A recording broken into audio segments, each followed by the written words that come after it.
एक गांव था जिसका नाम था सुंदरपुर। उस गांव में एक गरीब किसान रहता था जिसका नाम था रघु। रघु बहुत ही ईमानदार और मेहनती आदमी था। उसके पास बस 2 बीघा जमीन थी जिसमें वह बड़ी मुश्किल से अपनी पत्नी गोमती और 2 बच्चों का पेट पालता था। उसी गांव में एक अमीर और घमंडी जमींदार भी रहता था जिसका नाम था ठाकुर धनराज। उसके पास आधे गांव की जमीन थी, लेकिन उसका दिल बहुत छोटा था। हर साल वह रघु जैसे किसानों से जबरदस्ती उनकी फसल का हिस्सा ले लेता था।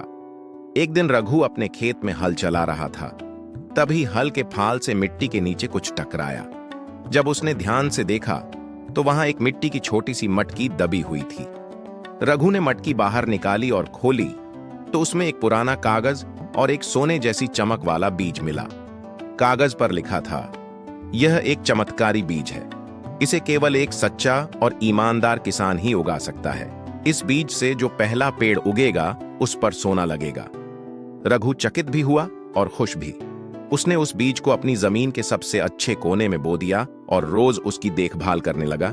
पानी देता, धूप छांव से बचाता और मन से प्रार्थना करता। ठाकुर धनराज ने जब यह देखा तो उसे जलन होने लगी।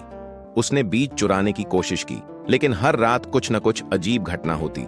कभी सांप आ जाता, कभी आवाज आती, दूर हो जा, यह ईमानदारी का पेड़ है। 2 महीने बाद उस जगह एक सुनहरा पेड़ उग आया जिसके पत्ते भी चमकते थे। गांव वाले देखकर दंग रह गए।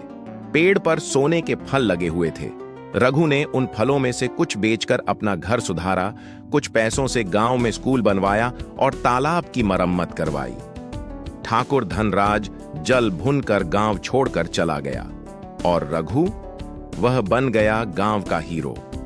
गांव के लोग उसे सुंदरपुर का सोना किसान कहकर बुलाने लगे।